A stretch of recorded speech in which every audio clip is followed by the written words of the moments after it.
இன்றைய செய்திகளை உரக்கச் சொல்வோம். வணக்கம். செய்திகளை உரக்கச் சொல்வோம்.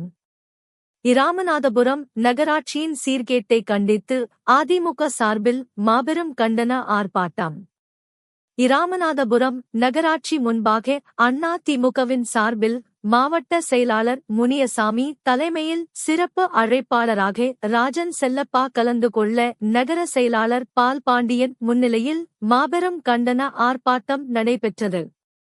நகராட்சியின் சீர்கேடு மற்றும் நகராட்சியில் தலைவிரித்தாடும் ஊழல் இவைகளை கண்டித்தும் பொதுமக்களுக்கு குடிநீர் விநியோகம், பாதாள சாக்கடை முறைகேடு, நகரின் அனைத்து பகுதிகளிலும் இருந்த சாலைகளை சீரமைக்காது போன்ற பல்வேறு பிரச்சினைகளை முன்னிறுத்தி இந்த ஆர்ப்பாட்டம் நடைபெற்றது. இந்நிகழ்ச்சியில் முன்னாள் அமைச்சர் மணிகண்டன், முன்னாள் மாவட்ட செயலாளர்கள் ஆனி முத்து, மாவட்ட எம்ஜிஆர் மன்ற துணைச் செயலாளர் RG ரத்தினம், மண்டபம் மேற்கு ஒன்றிய செயலாளர் RK மருது, மாவட்ட இளைஞர் அணி செயலாளர் செந்தில்குமார் மற்றும் ஏராளமான நிர்வாகிகள், பொதுமக்கள் என 1000த்திற்கும் மேற்பட்டோர் திரண்ட ஆர்ப்பாட்டத்தில் ஆளும் திமுக அரசுக்கு எதிராக கோஷங்களை எழுப்பி ஆர்ப்பாட்டத்தில் ஈடுபட்டனர்.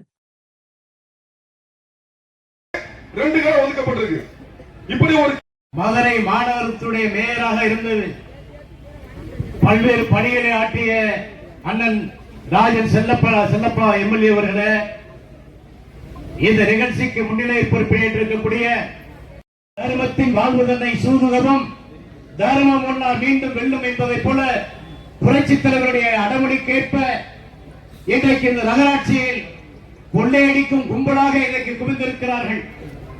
அது நன்றாக தெரியும். தம்பி, இந்த சட்டப்பேரவை உறுப்பினர் தம்பி முத்துராமணி அவர்கள் ராமநகர் என்ற ஒரு கிராமத்தில் ஒரு ராமநாதபுரம் சிக்கிச்சு. நான் எதற்காக சொல்கிறேன் என்றால், மன்னர் சேதுபதி ஓட்டு ஒருத்தர் கடன் போட்டிருக்க ஏழை எளிய மக்கள் வசூல் பண்ணி இந்த கம்யூனிஸ்ட்கார உள்ள போராட்டம் பண்ணிட்டு இருக்கான். அவர் அலைன்ஸ் உள்ளவர். ஏன் அந்த கம்யூனிஸ்ட்கார போராட்டம் பண்றா? பாசிமணி ஊசி விற்கிறவர்கிட்ட எல்லாம் போய் காசு கேட்கிறாங்க. இவ்வளவு ஒரு அவர்கள் தலைமையிலும் ராமநாதபுரம் மாவட்ட கழக செயலாளர் கழகம் சார்பாக அனைவரையும் வருக என வரவேற்கிறேன். இந்த ராமநாதபுரம் நகராட்சியை பொறுத்தளவு பாத்தீங்கன்னா எத்தனை ஆர்ப்பாட்டம் எத்தனை போராட்டம் நடத்தினாலும் சரிதான், செவடங்காதல சங்கூதன மாதிரி இங்க ஒரு நிர்வாகம், இதுக்கு ஒரு சட்டமன்ற உறுப்பினர், இதுக்கு ஒரு கமிஷனர், இதுக்கு ஒரு சேர்மன், இது மாதிரி ஒரு கேவலமான நகராட்சி எங்கேயுமே பார்த்தது கிடையாது. தனி கொள்ளை அளிக்கப்பட்டுள்ளது. வரி ரசீதை பொறுத்தளவு பாத்தீங்கன்னா ராமநாதபுரம் மாவட்டத்தில் வருஷம் ஆட்டோமேட்டிக் ஜெனரேட்டர் பேர் வச்சு வருஷம் மக்கள்கிட்ட சொல்லாமையே வருஷம் இந்த வரி ரசீதை ஏத்துக்கிட்டு இருக்காங்க. பாலங்களை கட்டி கொடுத்தோம். இங்கே இருக்கக்கூடிய சாலைகள் எல்லாம் 100 கோடி அளவிற்கு நாங்கள் போட்டு கொடுத்தோம். ஆனால் இன்றைக்கு எவ்வளவு அவலத்தோடு நடந்து கொண்டிருக்கு இந்த ஆட்சியிலே என்பதை நீங்கள் சிந்தித்து பார்க்க வேண்டும். இந்த ஆட்சியிலே சொத்து வரியை 150% உயர்த்தி இருக்கிறார்கள். குடிநீர் வரியை உயர்த்தி இருக்கிறார்கள். மின்சார கட்டணத்தை உயர்த்தி இருக்கிறார்கள். குப்பைக்கு வரி போட்ட அரசாங்கம் ஒரு குப்பை அரசாங்கம் இருக்கிறது என்றால் அது திராவிட முன்னேற்ற கழக அரசுதான். சொத்து வரியை இதை பல முறை பேசிவிட்டோம். ஆனால் இங்கே சட்டமன்ற உறுப்பினராக இருப்பவரும் அவர் தம்பியும் சேர்ந்து இருக்கிற கடைகளை எல்லாம் யார் விட்டு அப்பஞ்சொத்தை யாரு டெண்டர் வருவது என்று தெரியவில்லை. இவர்கள் 450 பேர் பணம் கட்டி டெண்டருக்கு வர்றாங்க. ஆனால் அந்த மின் மேடையிலே அதிமுக ஆட்சியிலே 2000 இந்த அறநிலை அந்த அறக்கட்டளை ஒன்று இருக்கிற சூரிய ரமேஷ் என்பது நடத்தினார். அந்த அறக்கட்டளைக்கு டிரான்ஸ்போர்ட்டர் நடத்துறாரு. இது மட்டுமல்ல, பெரிய நிறுவனங்களில் பெரிய பெரிய சில்க் ஹவுஸ், பெரிய பெரிய ஹோட்டல்லாம் இருக்கிற இடத்துல எல்லாம் போய் இந்த நகராட்சியிலே இருக்கக்கூடிய திமுக காரர்கள் அடாவடி செய்து வரி வசூலிலே ஊழல் செய்கிறார்கள்.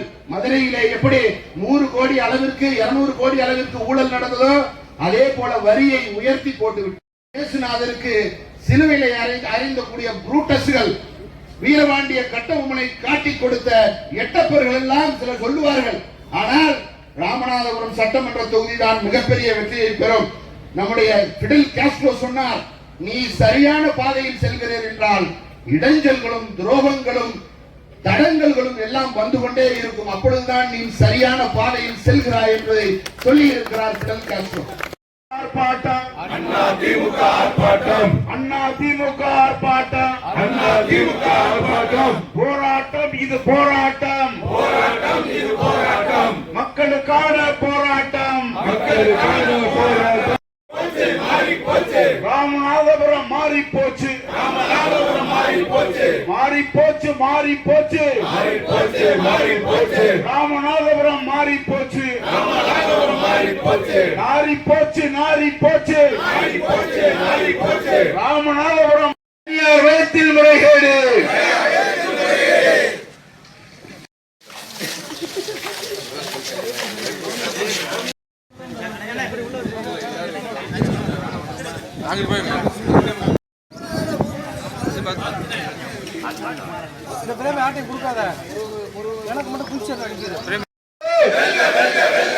அண்ணா திராவிட முன்னேற்ற கழகம் வெல்க வெல்க வெல்கவே, வாழ்க.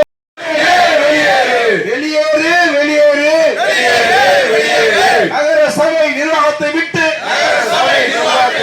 உடனே வெளியேறு, உடனே வெளியேறு. மக்கள் வரி திமுக நகர சபையை, திமுக நகர சபையை டிஸ்மிஸ் செய், டிஸ்மிஸ் செய், டிஸ்மிஸ் செய், டிஸ்மிஸ் செய், திமுக அரசை டிஸ்மிஸ் செய், திமுக அரசை டிஸ்மிஸ் செய். அமைப்போம் அமைப்போம் அமைப்போம் அமைப்போம். பேருந்து நிலைய கடைகளை, பேருந்து நிலைய கடைகளை ஏலம் விடுவதில் முறைகேடு செய்த, ஏலம் விடுவதில் முறைகேடு செய்த திமுக நகர்மன்றமே, திமுக நகர்மன்றமே நீதி கூண்டில் நிறுத்தப்படுவீர், நீதி கூண்டில் நிறுத்தப்படுவீர். பேருந்து நிலைய கடைகள்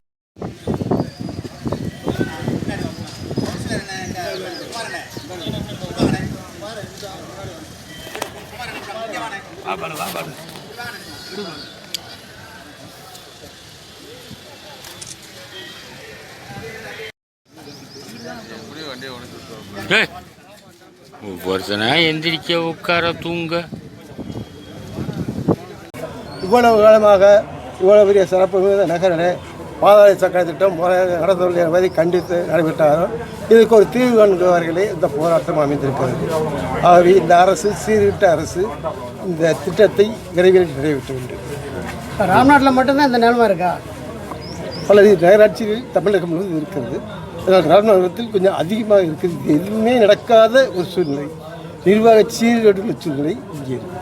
இங்கே திமுக அரசு இதை கண்டுக்கிற மாட்டேங்குது. தொடர்ந்து பல செய்திகளை வெளியிட்டு தான் இருக்கோம். ஆனாலும் அந்த சாக்கடை நிரந்தர தீர்வு கொண்டாட இனிமேல் திமுக அரசு எதையும் செய்ய முடியாது. 2 மாதத்தில் அண்ணா திமுக ஆட்சி வரப்படுகிறது. அவை நாங்கள் இதெல்லாம் சீர்படுத்துவதில் நம்பிக்கை சார். சட்ட ஒழுங்கு எப்படி இருக்குது தமிழகத்தில்? சட்ட ஒழுங்கு எப்படி? சட்ட ஒழுங்கு கட்டிட்டு நாடே உணர்ந்து இருக்காது, கட்டு சீரழிந்து நடக்காது. இப்போ சமயத்தில் பள்ளி மாணவர்கள் மத்தியே மோசமாக இருக்காது. வடமாநில இளைஞர் கூட சிறு. இந்த சேனல் உங்களுக்கு பிடிச்சிருந்தா லைக் பண்ணுங்க, ஷேர் பண்ணுங்க, கமெண்ட் பண்ணுங்க. மறக்காம இந்த சேனலுக்கு சப்ஸ்கிரைப் பண்ணுங்க.